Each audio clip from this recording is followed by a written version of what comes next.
Morning and welcome, ladies and gentlemen, to the last day of the financial year 2023. Yes, 30th of June 2023 is here. Well, I know it's probably creating a little bit of heartache for many people because today is the day. Yes, if you're doing your stock take till late tonight, wishing you all the best and all the other people in the accounting field. If you're doing the rollover of your softwares, all the best with that. And if you are real estate agents, paying off all your landlords, clearing the books off for this year, once again, wishing you all the very best in whatever we do.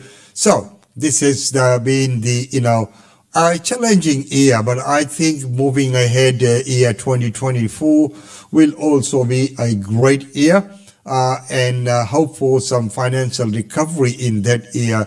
I know that not a lot of things are going our way. We've got interest rate hike and, of course, the rising labour cost in Australia, the labour shortage in Australia as well. And there's many other things that are the housing shortage, which is there as well, which was addressed by the Queensland Treasurer last night at the community function that we were. We'll bring to you that report maybe by tomorrow after downloading. Today, let's look at the news and some of the functions and events that are happening. And let's see that what's making news courtesy of ABC. The overnight earthquake has shaken Victorians awake. The epicentre of the magnitude 4.6 tremor was in Victoria's northeast near Mansfield with a depth of 3 kilometres. At least 7,000 people had reported they'd felt shaking ground around 1:30 this morning, including Melburnians. It comes after a magnitude 4 quake woke up people across the state back in May. Former New South Wales Premier Gladys Berejiklian is considering her legal options this morning after the RCAC found she'd engaged in serious corrupt conduct. The anti-corruption body found the secret relationship between Ms Berejiklian and ex-Liberal MP Darryl Maguire created a conflict of interest while she was Treasurer. South Australian police suspect an elderly couple who died 1 year apart may have been murdered by the same person. Brenda Anderson died in March last year and her husband Linton died on the 1st of May this year. Both were 94 years old. Police believe the suspect was known to the couple and visited Brenda while she was in hospital. And the French government is vowing to restore order after 2 nights of unrest triggered by the deadly police shooting of a 17-year-old of North African descent. Authorities say 170 police officers have been injured in clashes and 180 people have been arrested. The police officer who fired the fatal shot has been charged with voluntary homicide after prosecutors concluded the conditions for the legal use of the weapon weren't met. So there you go. The conditions of the legal use of the weapon was not met. That's a big no. And looking at the number of people out there on the streets protesting, I'm pretty sure there will be harsh penalties for the perpetrator. Well, ladies and gentlemen, right now, as we are on the end of financial year, it is 10 degrees and mostly sunny here in Brisbane.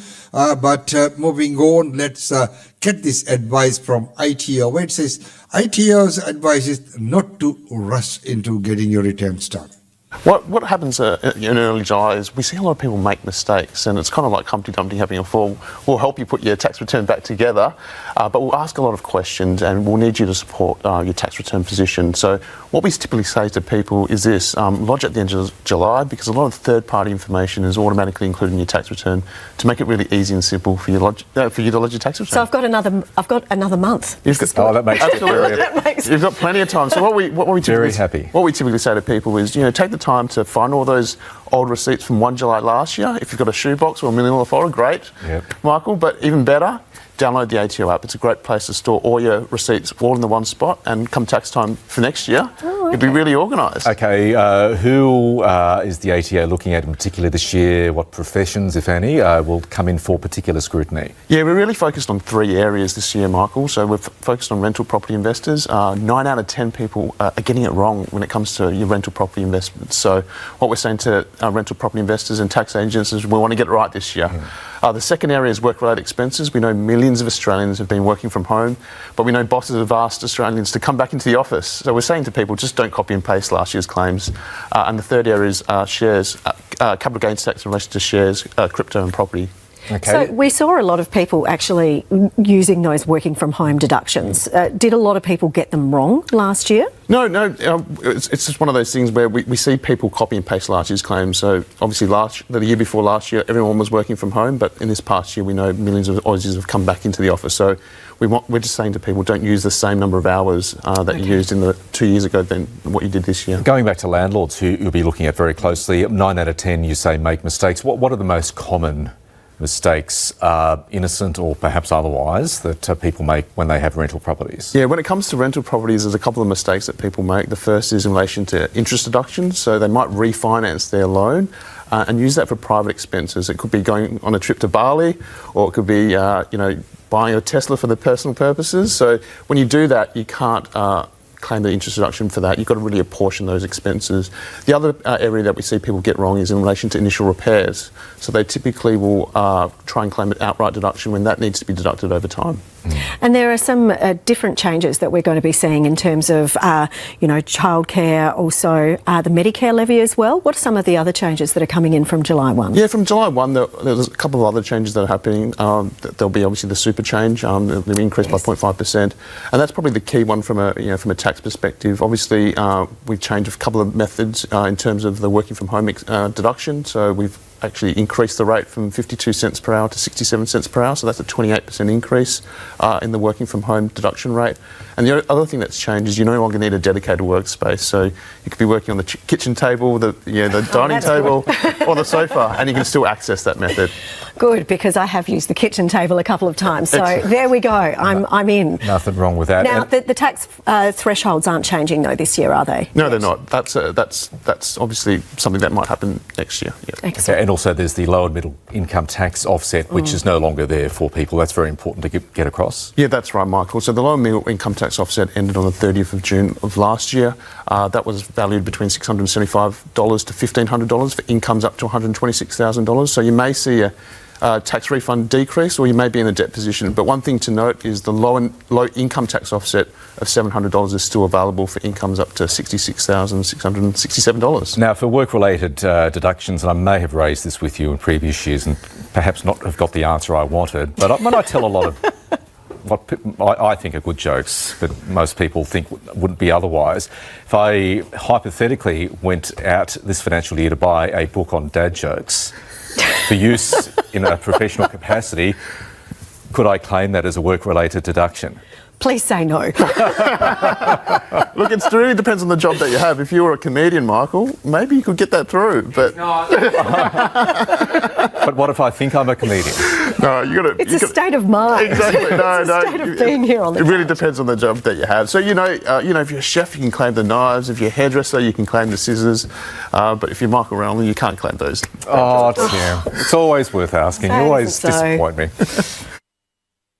So there you are, ladies and gentlemen, the do's and don'ts, and of course all you landlords out there, make sure you get your tax returns in properly as well.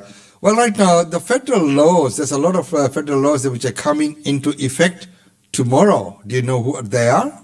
The Fair Work Commission's decision will come into effect tomorrow. It will increase by about $1.85 an hour, bringing it to just over $23. There's also an increase to paid parental leave from 18 weeks to 20 weeks, and compulsory employer contributions to your superannuation will rise by 0.5%. There will also be some visa changes come into effect from July 1. For example, if you're a New Zealander who's lived in Australia for more than 4 years, you can now you'll be able to directly apply for Australian citizenship, and the government is also tightening work restrictions for student visas after relaxing them during the COVID pandemic. Now, the Albanese government's deadline for 24-hour, 7 around-the-clock registered nurses at aged care homes, that was set for tomorrow. It appears some aged care homes won't meet that deadline and can or have already applied for an exemption. And then there's energy prices across most of the East Coast and South Australia. We're expecting to see a 20 to 25% increase to energy bills. The Australian Energy Regulator puts a lot of that down to inflation, but millions of Australians can apply for an up to $500 $100 energy rebate. That was a key component of the Albanese government's budget when it handed it down in May. And Cayman, also the National Anti-Corruption Commission comes into being tomorrow.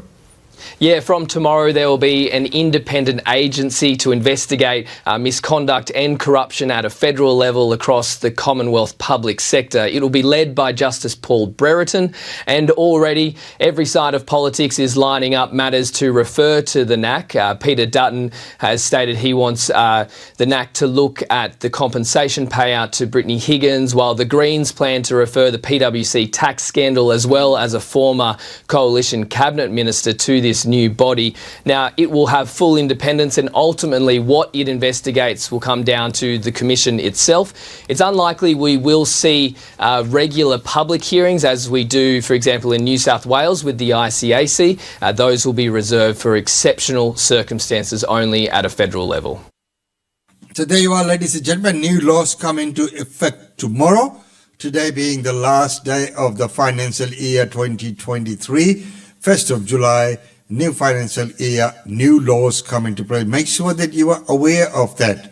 All the Fair Work ones, the super ones, and all those ones. It's very important that you keep up to date with those. Well, right now, on the health part, let's take a look at the opioids which help acute back pains. Giles Cooper was a fit and busy 30-year-old until the pandemic saw him sitting more than moving. So I woke up one morning after quite a long period of sitting down and working, and really struggled to get out of bed.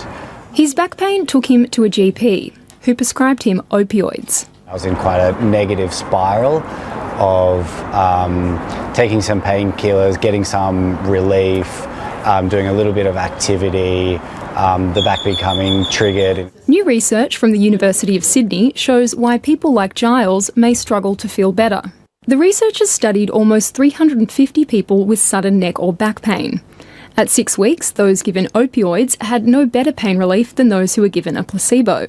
After 12 months, pain outcomes were slightly better in the placebo group. What we're saying is, based on the findings of our study, opioids shouldn't be used at all, because they don't give any short-term benefits in pain relief, and they may lead to long-term harm.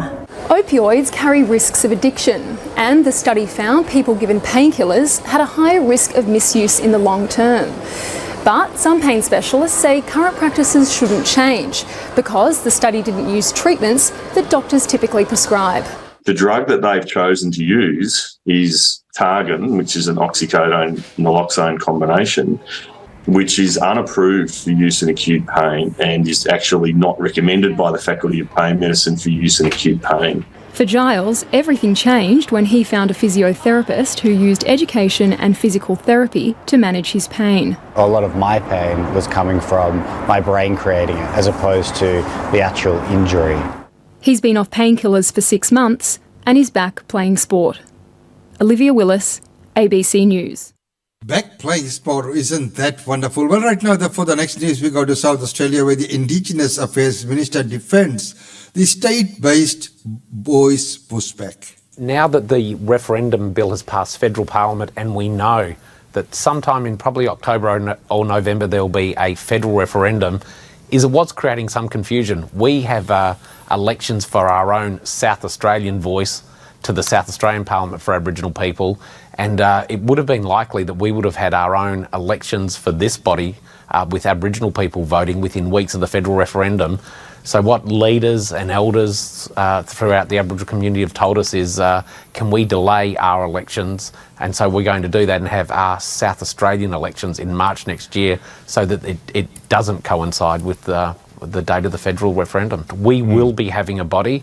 The model is set down in legislation, and certainly when I'm talking at events, at community forums, in shopping centres, and people ask how might a voice work, it's really been helpful to be able to point to the model that we have in South Australia.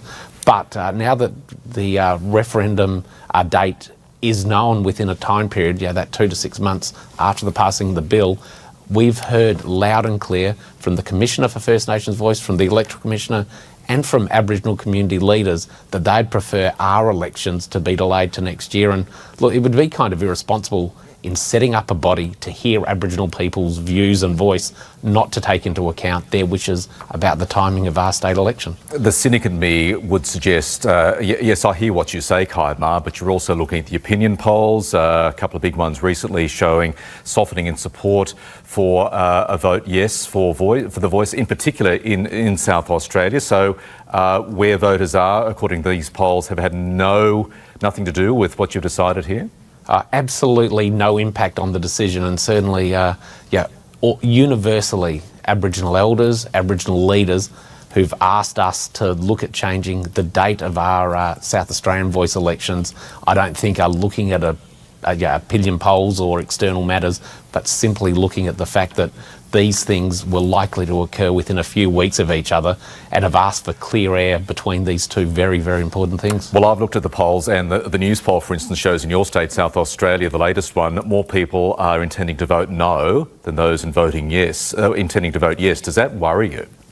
Do you know what? I'm a former State Secretary of the Labor Party. I've often, throughout my career, been asked to comment on polls before all sorts of elections, and it's not a habit I've got into doing. I am one thing I'm certain of, we'll see opinion polls regularly. They will go up and down, but I remain optimistic. I remain very optimistic about the Australian people voting in favour of giving Aboriginal people more of a say in the decisions that affect their lives, both in South Australia but across the nation. So there you are, ladies and gentlemen, up to date on Australian Indian Radio. Right now it's time to look at some of the functions and events.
Well, ladies and gentlemen, that's about all we have time for you today in this segment, the last day of the financial year 2023. Wishing you all the very best for the upcoming year. And as you better along with getting your the softwares rolled over and the books closed and ready for next year. Until tomorrow, it's goodbye from us.